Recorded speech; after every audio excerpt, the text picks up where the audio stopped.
हमेशा मैं तुम्हें कभी नहीं भूलूंगा। मैं ईश्वर से किया अपना वादा पूरा करूंगा।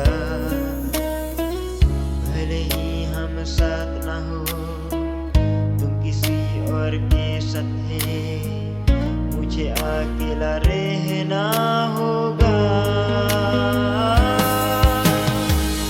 यहाँ तक कि घर पर भी उन्हें मुझ पर शक है, मेरा भविष्य कैसा होगा।